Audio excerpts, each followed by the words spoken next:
तो पिछले दिन हम लोगों ने एक प्रश्न हल किया था जिसमें चार्ज एक लाइन के ऊपर, एक सर्कल के ऊपर डिस्ट्रीब्यूटेड था और हमने उसके कारण से इलेक्ट्रिक फील्ड निकाला था किसी पॉइंट पे। तो उसी क्रम में आगे बढ़ेंगे और एक दूसरा प्रश्न हल करेंगे जिसमें चार्ज एक सरफेस पर डिस्ट्रीब्यूटेड होगा, सरफेस चार्ज डिस्ट्रीब्यूशन होगा और उसके कारण हम कहीं पर इलेक्ट्रिक फील्ड निकालेंगे। तो सवाल यहाँ बोर्ड पर लिखा है, आप देखें, a hemisphere of radius capital R is placed with its center at the origin and the rim in the xy plane। तो x axis, y axis, z axis की कल्पना करें और x और y एक्सिस से जो प्लेन बनता है xy plane, उस प्लेन पर उसका रिम है हेमिस्फीयर का और जो सेंटर है वो ओरिजिन पर है। तो इस तरीके का एक हेमिस्फीयर है। The hemisphere is on the positive z side, तो z एक्सिस एक तरफ और माइनस नेगेटिव डायरेक्शन उसका दूसरी तरफ, तो पॉजिटिव z के डायरेक्शन में वो पूरा हेमिस्फीयर है। Charge is distributed on its surface, इस हेमिस्फीयर के सरफेस पर चार्ज डिस्ट्रीब्यूटेड है और सरफेस चार्ज डेंसिटी, जब भी सरफेस के ऊपर चार्ज डिस्ट्रीब्यूटेड होगा तो हम सरफेस चार्ज डेंसिटी की बात करेंगे। तो surface charge density sigma theta का फंक्शन है और ये थीटा क्या है ये भी अभी बताया जाएगा। सिग्मा थीटा का फंक्शन है और कैसा है, सिग्मा नॉट ये कांस्टेंट है into cos theta, where theta is the angle made by the radius with the z axis at the given position of the surface. जो सरफेस है उसके जिस पॉइंट पे आप सरफेस चार्ज डेंसिटी लिखना चाह रहे हैं, उस पॉइंट से जो रेडियस जा रहा है, radius with the z axis और z एक्सिस के साथ उसका एंगल, रेडियस का angle eight the given position of the surface, surface पे जिस पॉइंट पे आप सरफेस चार्ज डेंसिटी चाह रहे हैं वहाँ से जो रेडियस पास कर रहा है उसमें, और जो z एक्सिस है उसमें जो बीच का एंगल है वो यहाँ पे थीटा है। अभी और क्लियर होगा, मैं चित्र बनाऊंगा। Find the electric field at the origin due to this charge distribution. इस चार्ज डिस्ट्रीब्यूशन के कारण से आप ये ओरिजिन के ऊपर इलेक्ट्रिक फील्ड निकालें। तो जैसे ये हमारे पास में एक, इसको आप हेमिस्फीयर मान लें, ये हेमिस्फीयर है और अगर एक्स एक्सिस वाई एक्सिस हमारे हॉरिजॉन्टल हैं, ऐसा कुछ एक्स एक्सिस है, ऐसे कुछ वाई एक्सिस है, तो ये एक्स वाई प्लेन बना और ये रिम जो है, इसके रिम उसी एक्स वाई प्लेन में है और जेड एक्सिस ऐसे ऊपर की तरफ आएगा तो पॉजिटिव साइड के अंदर में ये हेमिस्फीयर है। इस प्रकार का ये डिस्ट्रीब्यूशन है और इसमें कोई एक पॉइंट लें, इस सरफेस पर कोई एक पॉइंट लें और उस पॉइंट पर सरफेस चार्ज डेंसिटी क्या है वो दी गई है। तो आप थीटा को देखिएगा ढंग से, इसका एक यहाँ पे सेंटर है जो ओरिजिन है, उस ओरिजिन को और उस पॉइंट को मिलाते हुए एक रेडियस बनेगा। अगर मान लीजिए यहाँ पे मेरा पॉइंट है तो इस पॉइंट को और इस ओरिजिन को मिलाते हुए एक रेडियस बनेगा इस प्रकार से, ऐसे ओरिजिन से जाता हुआ ये रेडियस बनेगा वो। और z एक्सिस, जो z एक्सिस है ऊपर की तरफ, ये z एक्सिस है, ये z एक्सिस में और उस रेडियस में जो एंगल है, इन दोनों लाइनों के बीच जो एंगल है वो एंगल हमारा थीटा बताया जा रहा है। तो अगर हम उस थीटा के फंक्शन के रूप में सरफेस चार्ज डेंसिटी को देखें तो वो कॉस थीटा के अनुसार वैरी हो रहा है, सिग्मा नॉट कॉस थीटा। ऐसा इस पूरे सरफेस पे डिस्ट्रीब्यूशन है और उसके कारण मुझे ओरिजिन के ऊपर इलेक्ट्रिक फील्ड चाहिए। तो ये सारा जो पिक्चर अभी मैंने पेंट किया वो स्फेरिकल पोलर कोऑर्डिनेट्स का पिक्चर है। तो स्फेरिकल पोलर कोऑर्डिनेट्स से आप परिचित होंगे, अगर नहीं तो उसके लिए एक सेपरेट रिसोर्स सेक्शन के अंदर आपको मिल जाएगा कि स्फेरिकल पोलर कोऑर्डिनेट्स कैसे होते हैं। अभी हम मान के चल रहे हैं कि आप उससे परिचित हैं।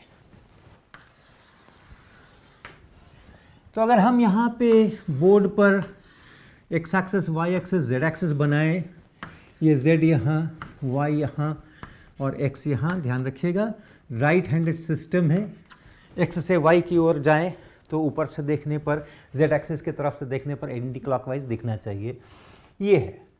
और इसमें हम कोई पॉइंट अगर लेते हैं और रेडियस फिक्स है, देखिए हमारे हेमिस्फीयर का रेडियस आर है, हेमिस्फीयर है ये, रेडियस आर है, तो आर रेडियस पर ही रखना है, कैपिटल आर रेडियस पर ही रहना है, वो फिक्स्ड है। और उसके बाद एक्स वाई प्लेन पर एक रिम बनाते हुए और एक ऐसा हेमिस्फीयर है, तो उस हेमिस्फीयर को अगर आप देखें, उस हेमिस्फीयर में जो हमारे सरफेस लेना है, हमें जो सरफेस लेना है, ये यहाँ पर इसका कुछ एक्स वाई पे आएगा, ये रिम आएगा। थोड़ी कल्पना कीजिएगा कि जेड एक्सिस है, एक्स एक्सिस है, वाई एक्सिस है और ऐसे हेमिस्फीयर रखा हुआ है। हॉरिजॉन्टल अगर एक्स वाई आप मान के चलते हैं तो ऐसे हॉरिजॉन्टल ऐसे रखा हुआ है और ये वर्टिकल जेड एक्सिस। तो इसके सरफेस पे रहना है क्योंकि चार्ज इसके सरफेस पर है, सरफेस चार्ज डेंसिटी है। तो ये कैपिटल आर का डिस्टेंस मेरा फिक्स है। और यहाँ नहीं, लेकिन मैं यहाँ दिखाऊंगा आपको क्योंकि ये बीच में नहीं हूँ मैं, ये 3 डिमेंशन का मामला है ना, तो कहीं पर भी हो सकता है, यहाँ यहाँ यहाँ यहाँ कहीं पर भी हो सकता है। तो आप सोचिएगा कि ये इधर को निकला हुआ है, ये बोर्ड से बाहर की तरफ निकला हुआ है, उस पर हमने कोई पॉइंट लिया हुआ है ऐसा। जैसे अगर मान लीजिए ये मेरा हेमिस्फीयर ऐसा है, तो एक्स एक्सिस है, वाई एक्सिस है, जेड एक्सिस है, तो हम यहाँ का पॉइंट देख रहे हैं, फिर यहाँ देखेंगे, यहाँ देखेंगे, ये पूरा हेमिस्फीयर हमें बनाना है। तो अगर हम आर को बदलें, आर को तो बदलना ही नहीं है, आर को तो इतना ही रखना है। थीटा को देखिए, इस पॉइंट के कोऑर्डिनेट्स जो हैं वो आर, थीटा और फाई है। ये थीटा, ये वाला एंगल थीटा है और इस थीटा को अगर हम बदलते हैं, थोड़ा डी थीटा बनाते हैं, तो हम इस प्लेन में और थोड़ा सा ऐसे नीचे आएंगे ऐसे, और ये आर डी थीटा इतनी बड़ी ये लाइन बनेगी यहाँ पे। फाई को अगर आप बदलते हैं तो ये जो प्लेन है, ये पी पॉइंट अगर इसको कहें आप, ये ओ कहें, तो जेड ओ पी, ये जो प्लेन है जेड ओ पी, ये जो प्लेन है, ये प्लेन ऐसा रोटेट करेगा, ऐसा रोटेट कर, जेड एक्सिस के अबाउट ऐसा रोटेट करेगा डी फाई एंगल से। और वो जो रोटेशन होगा तो ये अंदर की तरफ ऐसा कुछ जाएगा, ऐसा कुछ जाएगा। यहाँ अगर आप देखना चाहते हैं तो अगर हमने पॉइंट लिया है यहाँ पे, ये पी पॉइंट मान लिया है यहाँ पे, तो थीटा अगर हम बदलते हैं तो जेड एक्सिस से एंगल बदलता है, तो हम ऐसा जाते हैं, ये आर डी थीटा है। लेकिन फाई अगर बदलते हैं, यहाँ पर जो फाई है उसका फाई अगर हम बदलते हैं तो हम ऐसे चलते हैं और ऐसे चलते हैं, इसी स्फीयर के ऊपर ऐसा चलते हैं। और ये भी एक सर्कल का पार्ट है और उस सर्कल का सेंटर जेड एक्सिस पर जहाँ लंब है वहाँ कहीं पर है, जेड एक्सिस पर जहाँ लंब है परपेंडिकुलर वहाँ कहीं पर है, और उसके अबाउट हम ऐसा टर्न करते हैं और ये एंगल यहाँ डी फाई बनता है। और इसलिए ये जो लेंथ है वो r sine theta D phi, ये इसकी लेंथ बनती है। और उससे अगर आप ऐसा एक बनाएं, आयताकार बनाएं, तो ये भुजा जो है वो r sine theta D phi है और ये भुजा जो है वो आर डी थीटा है। तो जो एरिया है, जो एरिया बना, क्या करने से, थीटा को हमने थीटा से थीटा प्लस डी थीटा तक ऐसा घसीट दिया और फाई को हमने फाई से फाई प्लस डी फाई तक ऐसा घसीट दिया। उससे जो एरिया बना है वो एरिया है r d theta, capital R है, कैपिटल आर, क्योंकि आर फिक्स है, capital R d theta into capital R sine theta D phi. ये इतना एरिया बन गया, ये हमारे हेमिस्फीयर के ऊपर इतना सा ये एरिया बन गया।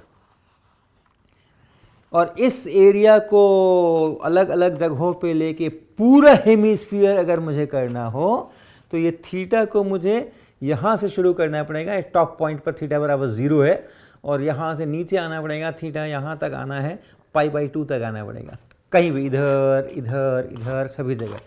तो थीटा हमारा वैरी करेगा फ्रॉम 0 टू पाई/2, और यहाँ ये पूरा करना है हमें, इधर ऐसे पूरा करना है और इधर ऐसे पूरा करना है, हर जगह ऐसा भी पूरा करना है। तो फाई जो है वो फाई 0 से 2 पाई बनेगा। तो हमारा हेमिस्फीयर कंप्लीट हो जाएगा।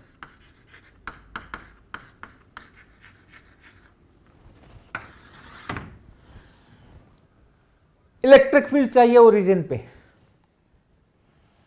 तो हम अपने इक्वेशन लिखें, इलेक्ट्रिक फील्ड आर पे वो है सिग्मा इंटू डी ए, ये है charge divided by 4 pi epsilon naught, यहाँ r vector minus r prime vector और यहाँ उसी का मॉड और उसका क्यूब। ये जनरल एक्सप्रेशन है, q by 4 pi epsilon naught और उसके बाद फिर ये 1 by r square with direction, ये है। तो इसको अगर हम यहाँ के लिए लिखें तो dA प्राइम की जगह हम ये लिखेंगे, dA प्राइम के लिए लिखें r square sine theta d theta D phi लिखेंगे। जो dA प्राइम है उसकी जगह हम लिखेंगे r square sine theta d theta D phi, ये लिखेंगे हम। जो r वेक्टर है वो क्या है इस एक्सप्रेशन में? ये r वेक्टर क्या है? ये r वेक्टर है जिस पॉइंट पर आप इलेक्ट्रिक फील्ड जानना चाहते हैं उसका पोजीशन वेक्टर। अभी हम इलेक्ट्रिक फील्ड जानना चाहते हैं ओरिजिन पे और इसलिए उसका पोजीशन वेक्टर 0 है। तो ये जो r है वो 0 है। r प्राइम क्या है? ये r प्राइम क्या है? जहां आपने अपना छोटा एलिमेंट बनाया है उस जगह का जो पोजीशन वेक्टर है वो है ये। तो उस जगह का पोजीशन वेक्टर यहाँ से लेके यहाँ तक मिलाने वाला, यानी हेमिस्फीयर को अगर आप फिर से देखें तो ओरिजिन से लेके सेंटर से लेकर के और यहाँ तक मिलाने वाला है। ये जो रेडियस वेक्टर है यही है ये r प्राइम वेक्टर, जहाँ आपका चार्ज बैठा है उसका जो वेक्टर है। इसको जरा ध्यान से देखना पड़ेगा आपको। इसको आपको कार्टेशियन कोऑर्डिनेट्स में लिखना है क्योंकि इंटीग्रेशन उसी में हो सकता है। तो r साइन थीटा और इंटू कॉस फाई, ये इसका x कोऑर्डिनेट होने वाला है, plus r sine theta into sine phi, ये इसका y कोऑर्डिनेट होने वाला है, प्लस r कॉस थीटा, ये इसका k कंपोनेंट z कंपोनेंट होने वाला है। आप स्फेरिकल पोलर कोऑर्डिनेट्स के लेक्चर को देखिएगा, उसके टॉपिक्स को देखिएगा किताबों में या और कहीं पे। तो जो हमारा ये पोजीशन वेक्टर होता है किसी पॉइंट का r, तो उसको उसका x कंपोनेंट इतना, उसका y कंपोनेंट इतना और उसका z कंपोनेंट इतना। तो r माइनस आर प्राइम क्या हो गया? r माइनस आर प्राइम इसी का negative minus r sine theta cos phi i cap minus r sine theta sine phi j cap और minus r cos theta k cap. ये है, इन सब को इसमें डाल दीजिए, क्या बना? E at origin is sigma. सवाल में देखिए सिग्मा, अगर आप थीटा फाई वाले पॉइंट पर हैं तो सिग्मा है वहाँ पे सिग्मा नॉट कॉस थीटा। तो ये जो सिग्मा है वो है सिग्मा नॉट कॉस थीटा। उसके बाद डीए प्राइम है r square sine theta D phi, ये है d A prime. R minus r prime vector वो ये है, ये बड़ा वाला, ये पूरा ये यहाँ है, divided by 4 pi epsilon naught और उसके बाद इसके मोड का क्यूब। और ये देखिए ये क्या चीज है, जहां आपको फील्ड निकालना है यानी ओरिजिन हमारे केस में, और जहां आपने वो चार्ज बनाया है छोटा सा एलिमेंट, वो उसके बीच की ये दूरी है। तो हम चाहें तो इसके x कंपोनेंट का, y कंपोनेंट का, z कंपोनेंट का स्क्वायर करके जोड़ सकते हैं, लेकिन वो कैपिटल R ही आने वाला है ना, क्योंकि हमारा चार्ज जो है वो तो यही कहीं पर बैठा है इसी हेमिस्फीयर के ऊपर, और ओरिजिन जो है वहाँ पे फील्ड निकालना है। उन दोनों के बीच का जो डिस्टेंस है वो तो कैपिटल R है, तो इसलिए ये सीधा सीधा कैपिटल R का क्यूब है। और आप यहाँ से भी करेंगे तो आपको यही मिलने वाला है। ये है इलेक्ट्रिक फील्ड, और इसका जो x कंपोनेंट है वो अलग से इंटीग्रेट करना है, इसका जो y कंपोनेंट है वो अलग से इंटीग्रेट करना है, इसका जो z कंपोनेंट है वो अलग से इंटीग्रेट करना है। और अगर आप करें तो देखें क्या क्या बनता है। तो पहले x कंपोनेंट देखते हैं। x कंपोनेंट कहाँ से आएगा? यहाँ से आएगा, आई कैप। तो केवल आई कैप वाला पार्ट देखते हैं। ex निकालिए। ex कैसे लिखेंगे? Ex लिखेंगे हम, सिग्मा नॉट तो लिखना ही है ये वाला, ये आर स्क्वायर तो लिखना ही है, आर स्क्वायर नीचे 4 पाई एप्सिलॉन नॉट तो लिखना ही है, और आर क्यूब भी लिखना है, कैपिटल आर क्यूब ये भी लिखना है। उसके बाद देखिए साइन थीटा डी फाई है वो भी लिखना है, साइन थीटा डी फाई ये है, और उसके बाद ये पूरा वेक्टर है उसमें से। तो पहले इसका एक्स कंपोनेंट देखें, और एक्स कंपोनेंट लिखने के लिए ये सब कुछ तो आपको लिखना है ही, इसके बाद इस ब्रैकेट में से यानी इस पूरे में से केवल एक्स कंपोनेंट लेना है, अर्थात ये वाला लेना है, ये वाला। तो लिखना शुरू करें, sigma naught cos theta sine theta, sigma naught are square, sigma naught are square cos theta sine theta. यहाँ से लिख रहे sigma naught are square cos theta sine theta D phi लिखेंगे, divided by 4 pi epsilon naught are cube, divided by 4 pi epsilon naught are cube, ये हो गया। तो इधर का काम पूरा हो गया, डी थीटा डी फाई बचा है, और इसमें से सिर्फ ये लिखना है minus r sine theta cos phi. तो माइनस और आर और साइन थीटा और कॉस फाई, ऐसा ऐसा ये Ex बनेगा, इसका इंटीग्रेशन, इसका इंटीग्रेशन। ये छोटे एलिमेंट के कारण से लिखा हुआ है, ये छोटे एलिमेंट के कारण से सब कुछ लिखा हुआ है, इस dA प्राइम के कारण से ये सब कुछ लिखा हुआ है। तो आप इसको dE लिख सकते हैं और dE लिख सकते हैं, और ये उसका x कंपोनेंट बना।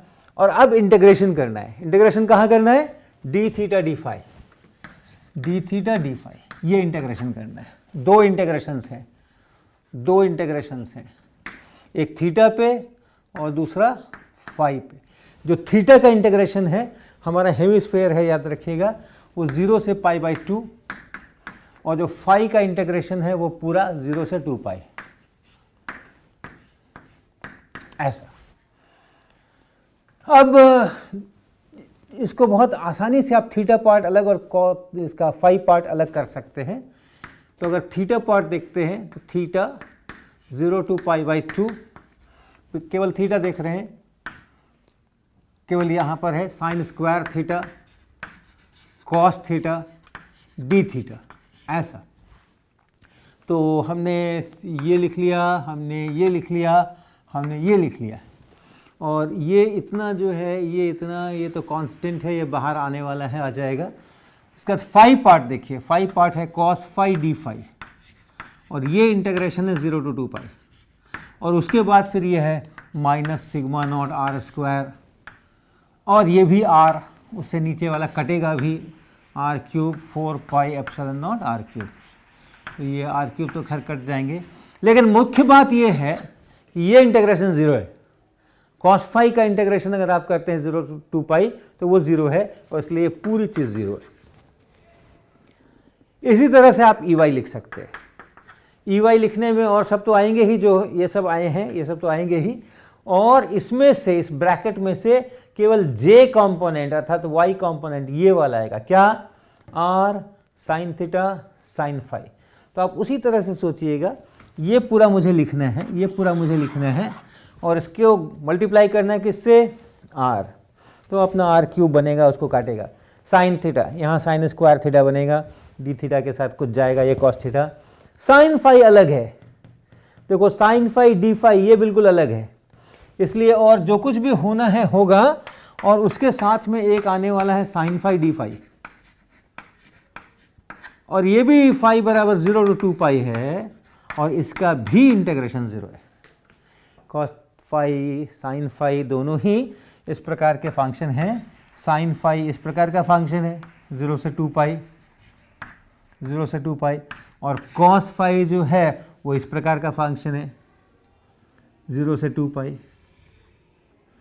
तो दोनों हालत में आप देखेंगे जितना पॉजिटिव एरिया है उतना ही नेगेटिव एरिया है, और टोटल 0 है। EZ बचेगा, EZ को भी देखिए, EZ तो sigma naught are square sine theta cos theta sine theta cos theta divided by 4 pi epsilon naught are cube. ये हमने लिखा है सिर्फ नीचे वाला, सिग्मा नॉट लिख लिया हमने, कॉस थीटा लिख लिया हमने, साइन थीटा लिख लिया हमने, आर स्क्वायर लिख लिया हमने, डी थीटा डी फाई है। और यहाँ से क्या आने वाला है, यहाँ से आने वाला है माइनस आर कॉस थीटा। तो माइनस आर कॉस थीटा ये यहाँ से आने वाला है, फिर डी थीटा डी फाई।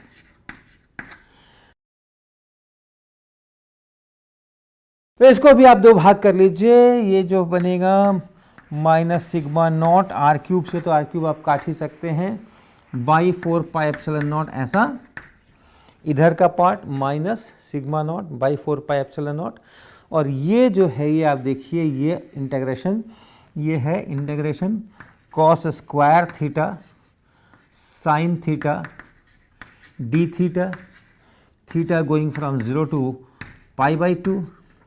और उसके बाद सिर्फ डी फाई है, सिर्फ डी फाई है ना, उसके साथ साइन फाई है ना, कॉस फाई है ना, और कुछ भी, सिर्फ डी फाई बच रहा है, क्योंकि यहाँ पर फाई का कुछ था नहीं और यहाँ भी फाई का कुछ है नहीं। तो ये डी फाई जो है वो अकेला ही है, इसलिए ये D phi 0 to 2 pi.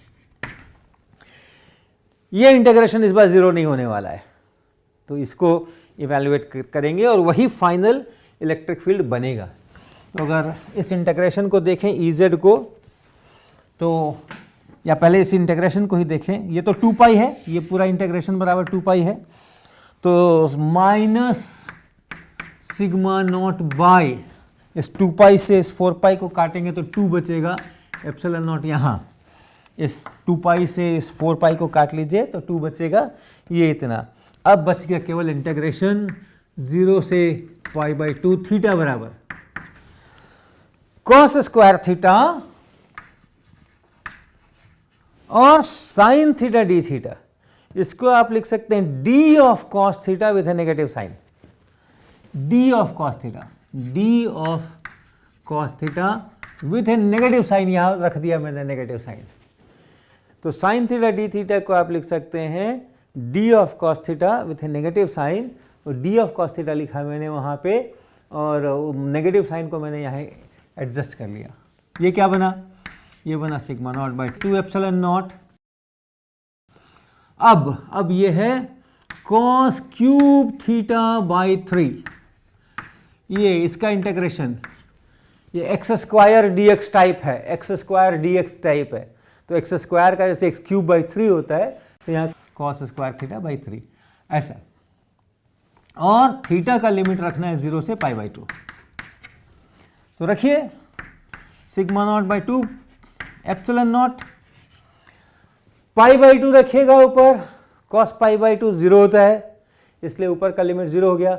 Minus लगा के नीचे वाले लिखेंगे, थीटा बराबर 0 रखेंगे, कॉस 0 1 होता है, तो ये 1/3 बन गया, 1/3, अर्थात माइनस सिग्मा नॉट बाई 6 ये आएगा minus sigma not by 6 epsilon not. यही EZ है, EX 0 है, EY 0 है, इसलिए electric field is minus sigma not by 6 epsilon not K cap, ऐसा। ये फाइनल इलेक्ट्रिक फील्ड है। तो ये थोड़े स्फेरिकल पोलर कोऑर्डिनेट्स के साथ आपकी फेमिलियरिटी बढ़ाने के लिए हमने इतना प्रपंच रचा। दरअसल अगर इस डिस्ट्रीब्यूशन को देखें तो चूंकि डिस्ट्रीब्यूशन जो हमें दिया गया था वो फाई पर डिपेंड नहीं कर रहा है, ध्यान रखिएगा, सिग्मा बराबर सिग्मा नॉट कॉस थीटा था, थीटा पे डिपेंड कर रहा है। तो अगर उस स्फीयर को फिर से देखेंगे तो फाई पे डिपेंड नहीं कर रहा है, यानी जितना यहाँ है उतना ही इस पूरे सर्कल पर है, अगर थीटा सेम है तो। वो तो आप अलग अलग थीटा ले करके और एक रिंग, यूनिफॉर्मली चार्ज रिंग के कारण से और उसके एक्सिस पर जो पॉइंट है वहाँ इलेक्ट्रिक फील्ड देख सकते हैं, it must be in the negative z direction, और सभी रिंग्स का आपस में इंटीग्रेट करके जोड़ देते तो भी आपका काम चलता, आपको बहुत ज़्यादा थीटा फाई के इसमें नहीं जाना था। लेकिन हम बहुत सारे आगे का काम सिलिंड्रिकल पोलर कोऑर्डिनेट में, स्फेरिकल पोलर कोऑर्डिनेट्स में करने वाले हैं, इसलिए उसके साथ आपको फैमिलियरिटी आए, इसलिए ये सवाल हमने यहाँ पे हल किया।